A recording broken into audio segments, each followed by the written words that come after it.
Bonjour, je m'appelle Amélie, j'ai 24 ans et je suis berlinoise. Donc là, on commence la journée, on vient de prendre le petit-déj à la Fischerhütte. La Fischerhütte, c'est un café à côté du Schlachtmühl, donc on est dans le sud-ouest berlinois, on est à Zehlendorf. Donc Zehlendorf, c'est mon quartier, c'est ici que j'ai grandi. Et la raison pour laquelle je vous montre cet endroit, c'est que ça fait partie de mon Berlin. Donc Zehlendorf, c'est un ancien quartier américain. C'est-à-dire que quand les Alliés sont venus, l'Allemagne, spécifiquement Berlin, a été répartie en 4 parties. Donc il y avait les Français, les Anglais, les Américains et les Russes. Donc le sud-ouest, entre autres Zehlendorf, était le coin américain. Ce qui fait qu'on a une culture locale un petit peu à l'américaine. C'est un coin où les jeunes font pas mal de skate parce qu'ils ont la possibilité. Il y en a d'autres qui faisaient du hip-hop. Donc on a fait grand chose de glorieux. Mais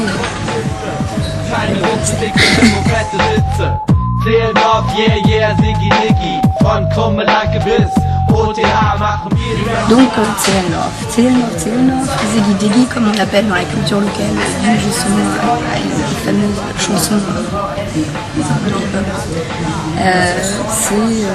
C'est le quartier des lacs. Donc Berlin est une ville avec énormément de lacs. Donc là c'est le Schlachtsee, à côté on a la Krummelanke. Et il y a le Wannsee un petit peu plus bas, qu'on connaît de la fameuse conférence de Wannsee. Wenn das Thermometer steigt und fast 30 Grad anzeigt, ja, dann zieht man aus Berlin zum Strand vom Wannsee hin. Kinder, ist das ein Gefühl, Oma kaut ein Reis am Stiel und die Planscherei. Doch damit ist's jetzt vorbei. Schließ die Badehose ein, lass das Baden lieber sein, denn der Ami schießt am Wannsee. Wenn die Sonne strahlt. Une espèce de mythe urbain qui est un pilote d'avion de Première Guerre mondiale qui est encore plongé au fond du lac. Il est assez profond, je crois qu'il descend, je ne veux pas dire de bêtises, mais à plusieurs dizaines de mètres. Et il y a un autre mythe aussi, cela dit, il n'y a jamais eu de mort, mais il paraît qu'il y a des poissons qui font à peu près 4 mètres, qui nagent dans le fond et qui reviennent de temps en temps vers le haut pour manger un chien. Mais personne ne les a jamais vus, mais c'est l'histoire qu'on raconte ici pour faire peur aux enfants. Nous voilà devant le musée juif de Berlin. Ce bâtiment a été construit récemment, je ne sais pas exactement quand, par Daniel Libeskind. Daniel Libeskind est l'architecte aussi qui a inspiré les nouveaux plans pour le World Trade Center maintenant à New York. Depuis la réunification, avec le grand projet de reconstruction de Berlin, toute la jet set des architectes a eu l'occasion de construire des bâtiments ici. Et maintenant, ce qui différencie vraiment ce bâtiment des autres, pour moi, c'est effectivement le concept de vouloir faire ressentir l'horreur de l'Holocauste et la solitude à travers l'architecture. C'est pas un musée sur l'Holocauste, c'est vraiment un musée sur le judaïsme en général, ce que je trouve particulièrement chouette parce que l'expo vous apprend plein de choses sur les différentes branches du judaïsme, sur les rites, etc., sur leur histoire. Il y a bien sûr aussi un chapitre sur l'Holocauste, mais c'est un musée qui est aussi bon de l'extérieur que de l'intérieur. C'est assez extraordinaire comme concept de musée, quelque chose que j'ai rarement vu ailleurs pour l'instant. Donc on va aller jeter un coup d'œil.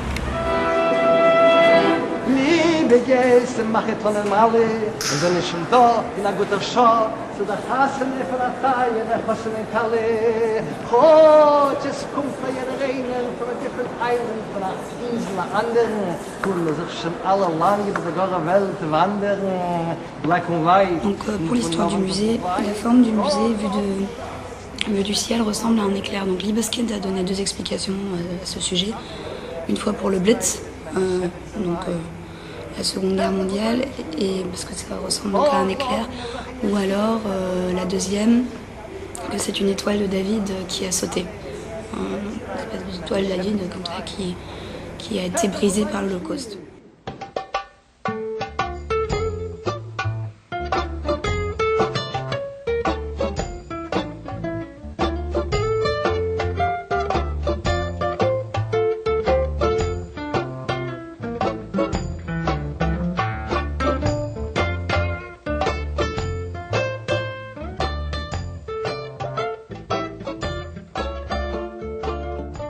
Avec ce musée, c'est qu'il est vraiment hyper interactif. On vient ici, on peut regarder l'exposition, mais on vous propose aussi des choses de participer. Le musée est vraiment très très high-tech. Il y a beaucoup de choses qui rendent le musée interactif et super intéressant, même pour les jeunes qui ont peut-être l'habitude, qui ont vraiment besoin qu'on capte leur attention avec des moyens modernes.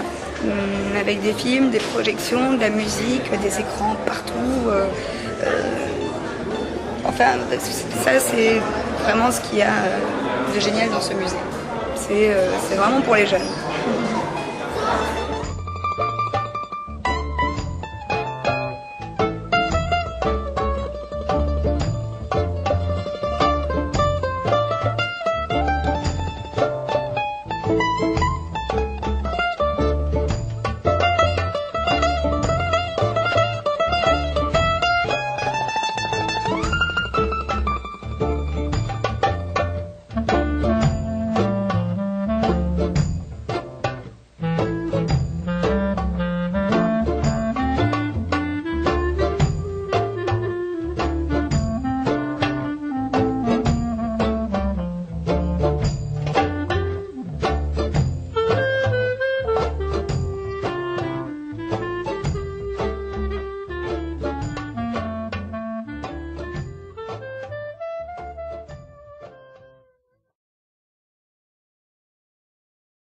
Là, nous sommes dans la Bergmannstraße, dans un magasin de fripes typiquement berlinois. Donc, c'est un ancien hangar, il y a à peu près 1000 m² de fripes derrière nous. Donc, on s'est déjà trouvé quelques petits accessoires. On va vous montrer la fripe berlinoise où on achète effectivement encore au kilo. Donc, c'est pas terriblement cher. Il y a des happy hour où c'est moins cher. Et on va vous présenter quelques petites pièces magnifiques qu'on a trouvées dans le paradis du polyester. Voilà, à tout de suite.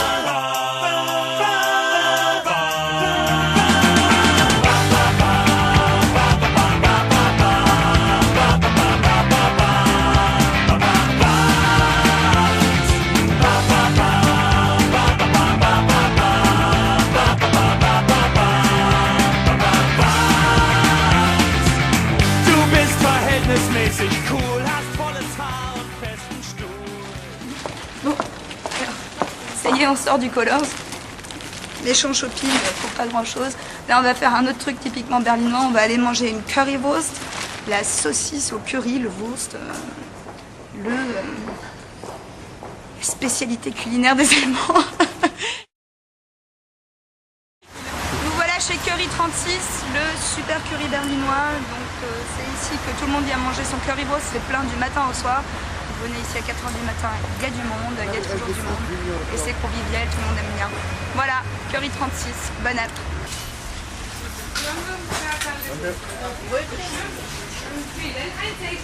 Voilà la mythique currywurst berlinoise. Et voilà à quoi ça ressemble. Et t'as mis du curry dessus ou pas? Ok. Dankeschön. Schmeckt bombig. Schmeckt bombig. Maintenant, on continue dans un autre coin de Kreuzberg, un petit peu plus loin, au Krautposator. Krautposator qui est un coin qui anciennement craignait un petit peu, où il y a pas mal de SDF, pas mal de tox aussi, mais ça devient très sympa, c'est assez métissé, c'est cool. And I don't care as long as you say.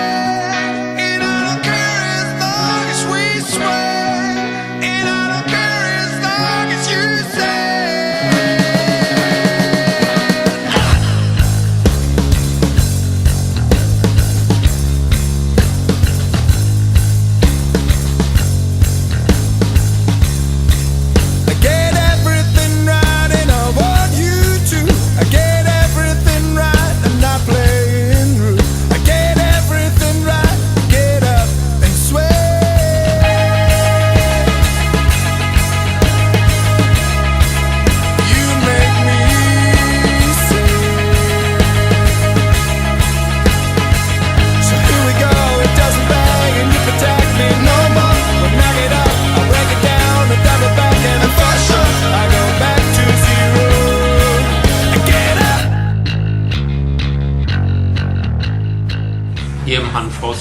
zeigen, dass Hanf eine der universellsten Pflanzen ist, aus der man ganz viele Sachen machen kann.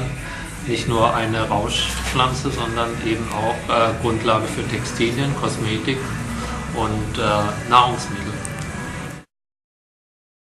Das Hanfhaus gibt es jetzt schon seit fast 13 Jahren.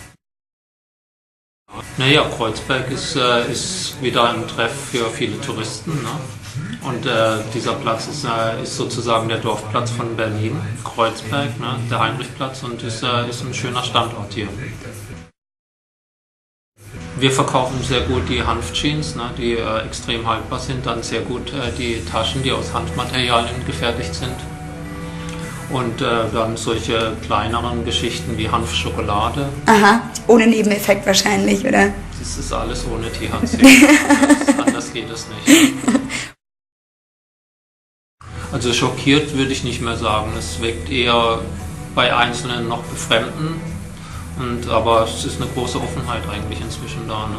Ja, aber es gibt in Deutschland klar regionale Unterschiede. In Bayern ist es sehr viel strikter noch, ne? Und die Vorbehalte sind sehr viel größer.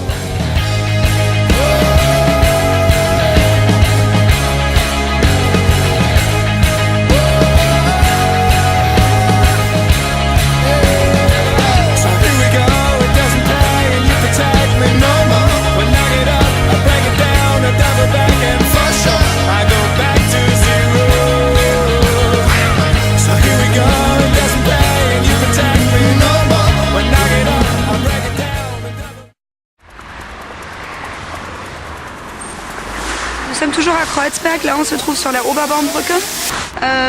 C'est un pont en briques assez typique, très joli. Quand je pivote, on voit derrière moi la Spree, donc la rivière, qui traverse Berlin. D'un côté on est à l'ouest, Kreuzberg, de l'autre côté c'est Friedrichshain-Céleste. Il y a toute la skyline berlinoise avec le Alexanderplatz, le Rote Rathaus, d'autres choses. Et il y a une boîte un petit peu plus bas qui s'appelle le Spindler und Klatt, qui est une vieille fabrique désaffectée, pareil en briques, quelque chose de typiquement berlinois, où ils font régulièrement des soirées. Donc une des bonnes soirées qui se passe là-bas, c'est les live démos. Les live démos, c'est un collectif de jeunes qui invitent des artistes plus connus pour booster des artistes moins connus en les faisant participer au long de la même soirée, et c'est vraiment des bons plans. Donc si jamais vous êtes à Berlin lors d'une live démo, ça a lieu à peu près tous les 2 ou 3 mois, n'hésitez pas, c'est vraiment une super bonne soirée, et c'est au Spindler und Klatt, un petit peu plus bas, là-bas, voilà. Bon. On en a fini de se casser avec ce quartier de vieux baba cool, hippie et un peu écolo, punk et étranger, voilà, le bon mix. Et voilà, donc j'espère que ça vous aura plu. Ça c'est la fin pour Kreuzberg.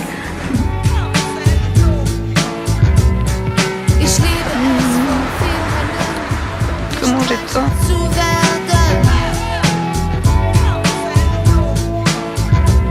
Ist der eine müde, der zweite ist fit.